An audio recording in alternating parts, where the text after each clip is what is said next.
Seres humanos que acompanham o Planeta Podcast, temos um recado para vocês. Show do Planeta Stand-Up, link na descrição. A hipnose? Bom, com o que nós temos... Primeiro assim, é que não tem uma definição padrão do que é hipnose. As pessoas falam de hipnose se referindo a vários fenômenos que são diferentes. Mas quando se fala de hipnose... tem a origem da hipnose lá no magnetismo, que aí vai ter um viés ali próximo com o espiritismo... Eu nunca... Vamos lá, resumindo isso aqui, depois eu vou embora que eu tenho que um outro compromisso. Horário, mas não tem problema, vocês vão voltar, a gente faz uma parte Não, mas 2. qualquer coisa eu deixo o Daniel. Mas vai lá, termina a hipnose e depois faz o bagulho da colher, que eu quero ver o bagulho da colher. O truque da colher. Então, como é que a gente vai... Vamos lá. O bagulho da colher. Vamos sair sem o truque da colher? Não, aí é demais. Lá em, não sei o ano de cabeça, tinha Mesmer. Mesmer acreditava no magnetismo, acreditava que existia um fluido magnético que permeava o universo e os corpos e que esse fluido desequilibrado poderia causar doenças.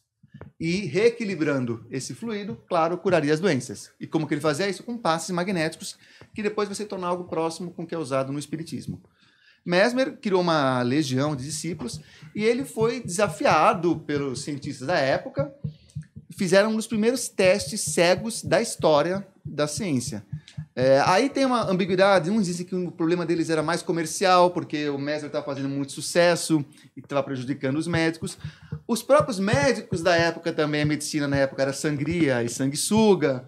Então o Mesmer tratando com placebo já estava à frente dos caras. Enfim, mas o fato é que ele foi desafiado. Uma das experiências, por exemplo, um voluntário foi informado que uma árvore estava magnetizada. Ele foi caminhando por um bosque e quando ele chegou perto da árvore magnetizada, ele desmaiou. Ou ele caiu, não sei se desmaiou ou só caiu. Um outro, só que não era a árvore errada. Ele magnetizou uma e falaram a outra. Numa outra experiência, deram um copo de água, ó aqui, ó, água magnetizada. A pessoa tomou, começou a sentir mal, só que a água era normal. Depois, quando a pessoa voltou ao seu estado normal, me dá um copo d'água. Ela tomou, ufa, eu tô melhor. E a água que ela tomou estava magnetizada. É isso que você falou de teste cego e tal, só para ficar claro, né? Porque, assim, às vezes os termos que a gente usa podem não ser tão... Nós somos muito cultos, desculpa. Desculpa, ele quer nivelar vocês. Não. Quando você, igual se faz hoje na medicina e na psicologia, você separa grupos de pessoas, um grupo recebe a intervenção, o outro não recebe a intervenção, mas... dá-se a impressão de que recebeu a intervenção para testar o efeito placebo. Porque a nossa mente é capaz de criar muitas coisas, então tem que testar. E esses experimentos aí para testar, né, para desmascarar o Mesmer, ele foi desmascarado, foram importantes para a evolução desses testes mais controlados e para a descoberta do efeito placebo, né, ou pelo menos para a consolidação do conhecimento sobre esse poder que a nossa mente tem sobre o que a gente sente, aquele bem-estar que você falou, né? Tá, peraí, você falou 40 minutos aí, eu não expliquei hipnose ainda. Vai lá, desculpa. Então, aí...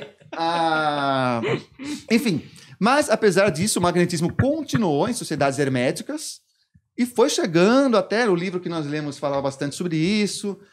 O pessoal continuou praticando. Até que James Randi, ele olhou e falou, olha, não tem fluido magnético, mas algo acontece. Deve ter uma explicação.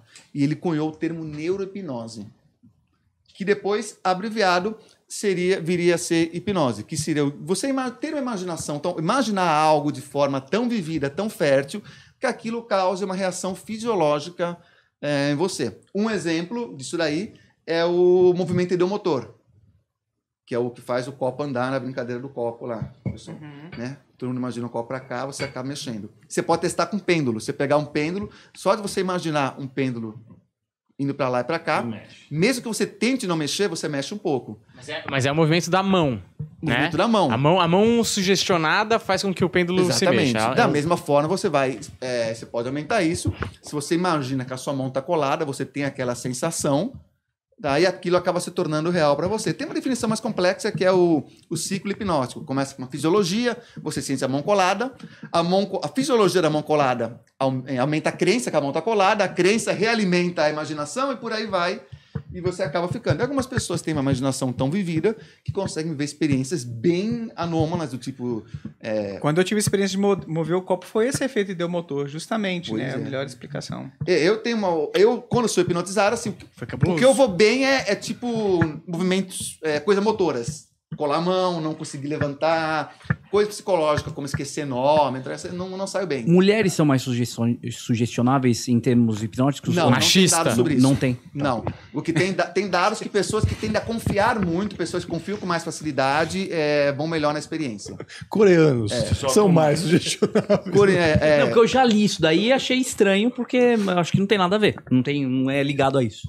Não, e outro vai depender. Tá falando é engraçado, né? Porque assim, o cara que tá hipnotizado, ele faz coisas que normalmente nem ele conseguiria fazer, tipo assim, com aquela força. Então, você vê como a gente não domina a nossa própria mente. Aí outro de fora vem e domina, né? Interessante. Sim. Agora, o problema é que tem pessoas que falam, vão trabalhar como qualquer comunicação com hipnose. Aí eles falam, um político, quando tá fazendo a sua campanha, tá hipnotizando o público. Aí já fica muito amplo, claro, então você não consegue dizer, muita gente... fica difícil de provar que... quando fica muito amplo a definição de hipnose. Eu tô falando de hipnose aqui com fenômenos hipnóticos. Certo. Minha mão colou. Eu imagino um balão puxando meu braço, meu braço sobe. Agora, uma comunicação, vou convencer você a entrevistar a pessoa que eu quero. Aí vira qualquer coisa. Oi? Compre batom, sabe? Fica uma coisa muito ampla. Eu vim aqui, não é hipnose. Sugestionei o Eduardo a fazer um teste com o cara lá, sabe? Aí já fica muito amplo. Mas aí exemplo, é porque... Não, o lance da histeria coletiva, por exemplo, pode ser hipnose também? Pode ser um evento... Depende da definição de hipnose, aí que tá. Entendi. Começa a abranger demais. Começa a abranger demais. Tá. Tem o fator sugestão que é internamente relacionado com a hipnose. Por exemplo, fizeram uma experiência, levaram um grupo para passear num teatro, 2 grupos, aliás, um teatro abandonado. Só que para um grupo, eles falaram que era um local que aconteciam vários fenômenos sobrenaturais. Como vocês podem imaginar, o grupo que foi informado disso, ao final da experiência, relatou muito mais ter sentido coisas e por aí vai. Então, não tem uma definição clara do que é hipnose. Eu estou muito na linha que o professor Alberto Delício também cita, que automação de pensamento, ou seja, você se acostuma durante o processo da indução a imaginar sua mão colada, que quando você volta, você continua com aquela sensação de ela estar colada. Isso retroalimenta a crença, isso faz sentido para mim. Mas aí entra o movimento ideomotor, né? Eu imagino um balão puxando a minha mão, eu acabo movimentando e isso alimenta. Junto com o balão, né? Isso por aí vai. E esse lance do efeito ideomotor, que o Nicolas mencionou, explica, e teve até pesquisas, o Michael Faraday, lá atrás, testou vários médiums, lá no início mesmo, movimento espiritualista, / espiritismo, foi mais ou menos ali junto, né? As mesas girantes, que seriam explicadas pelo efeito ideomotor. A expectativa dos médiums a respeito da resposta à pergunta que era feita ali, acabava conduzindo a mesa para um lado ou para outro, para dar aquela resposta que eles já sabiam. Tem até um ex-médium do próprio Allan Kardec, que o cara se retratou e afastou do espiritismo depois da morte do Kardec. Acho que é o Flammarion. Ele fala isso.